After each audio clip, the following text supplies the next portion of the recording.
नमस्कार, आयशाद रसोईमध्ये आपलं खूप खूप मनापासून स्वागत आहे.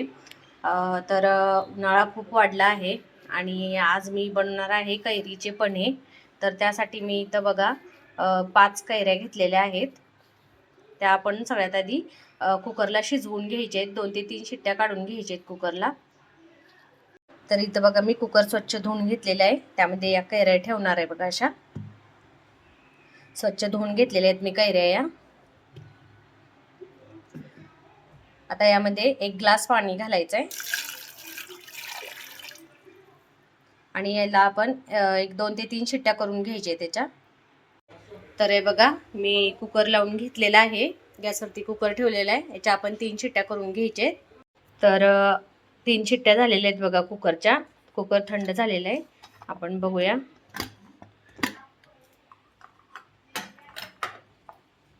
एकदम व्यवस्थित शिजलेत बघा आपल्या कैऱ्या. या काढून घ्यायच्या आपल्याला प्लेटमध्ये. तर या प्लेटमध्ये मी या कैऱ्या काढून घेणार आहे बघा.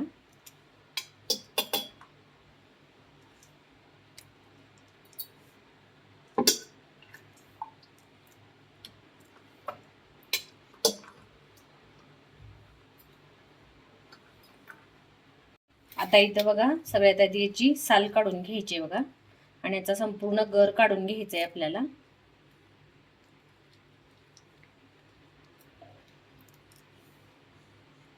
तर आता इथं बघा याचा संपूर्ण असा आपण गर काढून घ्यायचा आहे.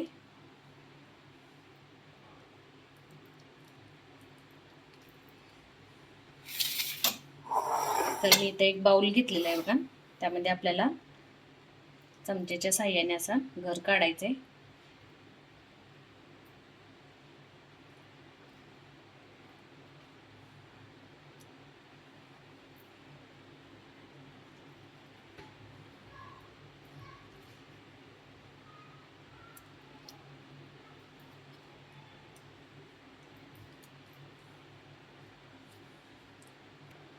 तर इथं बघा सगळा गर काढून घेतलेला आहे मी चमच्याने.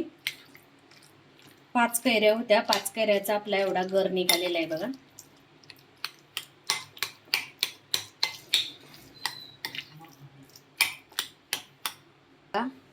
तर हे बघा या वाटीने 1.5 वाटी हा गर आहे.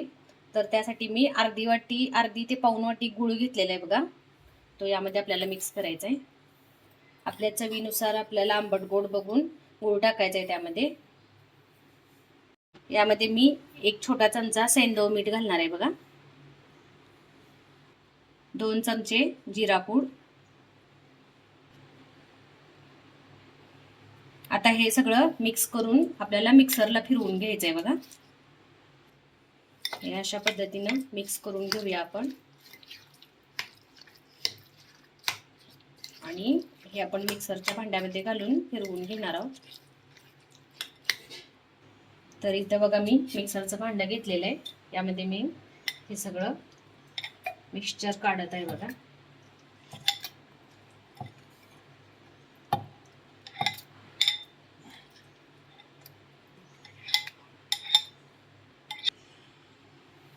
आता हे बघा मिक्सरच्या भांड्यामध्ये मी हे सगळं टाकलेलं आहे. आता आपण हे फिरवून घेऊया मिक्सरला. तर हे बघा या पद्धतीने आपल्याला हे मिक्सरला बारीक करून घ्यायचंय. याचा पल्प काढून घ्यायचा आहे असा. हा पल्प आपण बरणीमध्ये स्टोअर करून पण ठेवू शकतो फ्रीजला. 1 वर्षभर टिकतंय बघा हे. सगळ्यात पहिल्यांदा मी ग्लासमध्ये आईस क्यूब टाकणार आहे बघा.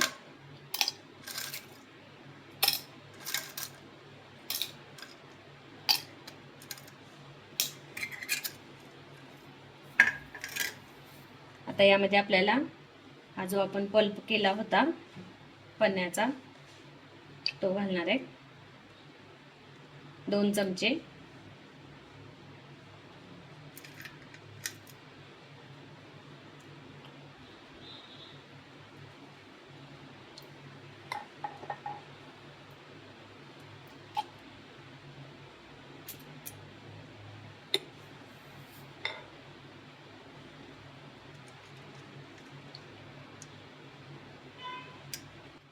आता यामध्ये आपल्याला एकदम थंड पाणी घालायचं आहे.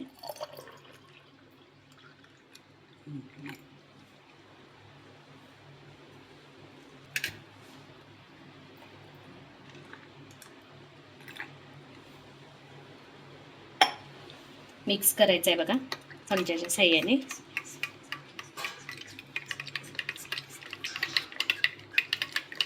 अशा पद्धतीने मिक्स करून घ्यायचं आहे आपल्याला.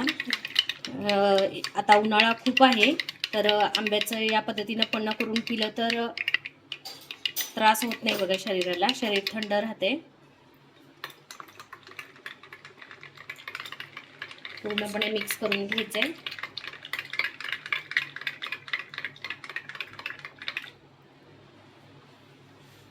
आता यामध्ये आपण वरून गार्निशिंगसाठी पुदिन्याची पानं टाकणार आहे, थोडीशी, अगदी थोडीशी टाकायची आहेत बघा.